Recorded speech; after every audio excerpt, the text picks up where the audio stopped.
Սա սովորական արկղ չէ, շուտով դրա մեջ տեղադրվելու է ռադիոակտիվ նյութեր պարունակող մեկ այլ կոնտեյներ։ Աշտարակում Ֆիզիկական հետազոտությունների ինստիտուտի ջարագայթահարիչն է վնասազերծվում։ Ջարագայթահարիչը գտնվում է 0 մակարդակից 3 հարկ գետնի տակ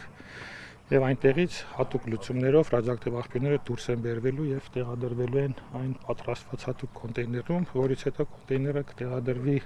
փոխադրման կոնտեյների մեջ եւ հատուկ ուղեկցությամբ կփոխադրվի ռադիոակտիվ թափոնների պայստարան, որտեղ պահվում է նաև Հայաստանի արդյունաբերության կամ բժշկության բնագավառում օգտագործված այլևս ոչ պիտանի ռադիոակտիվ աղբյուրները։ Ընդհանուր պահեստարանի 1/3-ն է դեռևս զբաղված, մանրամասնում է Կարեն Հարոյանը։ Այստեղից պահեստարան փոխադրումների համար նախատեսված կոնտեյները հատուկ պատվիրված է սերտիֆիկացված, իսկ պահման այս կոնտեյներն էլ հատուկ նախագծված է հունգարացի գործընկերների հետ։ Ունի մեխանիկական բարդ լուծումներ, Պատմում է Ջարագայթային անվտանգության գծով գլխավոր մասնագետը։ Գիտությունների ազգային ակադեմիայի ֆիզիկական հետազոտությունների ինստիտուտում ջարագայթահարիչը տեղադրվել էր 1970-ականների վերջերին։ Պարունակում էր 40 հատ մեծ հզորությամբ կոբալտ 60 ռադիոակտիվ աղբյուրներ։ Տարածք մուտքը սահմանափակված է այնտեղից, որտեղից սկսում է բնական ռադիացիոն ֆոնի գերազանցում։ Փուլ-փուլ է աշխատանքը կատարվում, 4 օրում ավարտեցին վնասազերծում դուրս բերումը։ Երբ 0 հարկում բնական ռադիացիոն ֆոնի գերազանցումը նորմայի սահմանում էր, թույլ տվեցին նաև այդ հատվածից հետևել գործընթացին։ Քանի դեռ հաջորդ փուլը չէր մեկնարկել։ Ձեզ համար վտանգավոր չէ հարցին Կարեն Հարոյանը ժպտում է։ Եվ իրենց եւ օտարերկրացի գործընկերների համար անհրաժեշտ անվտանգության միջոցառումները հաշվարկված են։ Այս տարիների ընթացքում աղբյուրներն արդեն մաշվել էին, արդեն մի քանի տարի է դրանք վնասազերծելու, հեռացնելու կարիք կար։ Հիմա այդ ամենը իրականություն է դառնում միջուկային եւ ռադիացիոն անվտանգության գիտատեխնիկական կենտրոնի աջակցությամբ, ամերիկացի, հունգարացի եւ չեխ գործընկերների օգնությամբ։ Ռադիոակտիվ աղբյուրը ոչ հոտ ունի, ոչ համ ունի, իրան զգալ հնարավոր չի, բայց ինքը արդեն իսկ իրենից ներկայացնում էր բավականին մեծ ռիսկ բնակչության եւ շրջակա միջավայրի համար։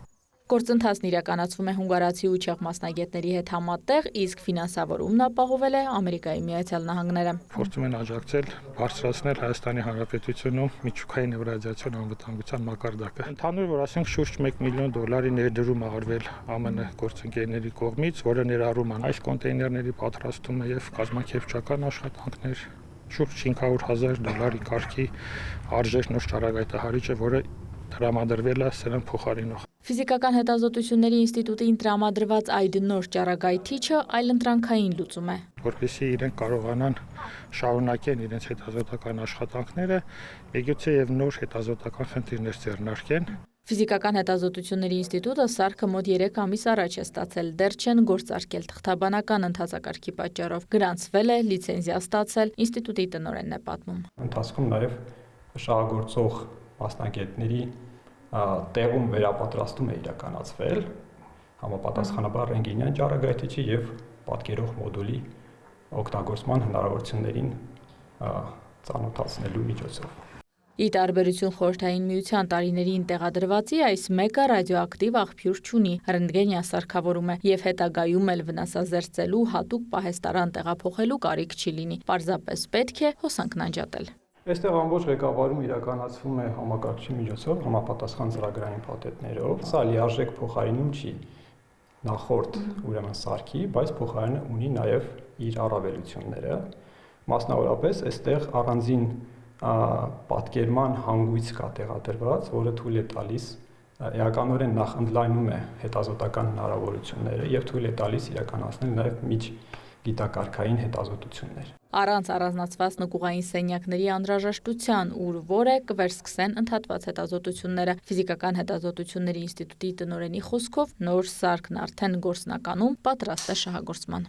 Իրինա Կրչյան, Սերյան Անտոնյան, լուրեր։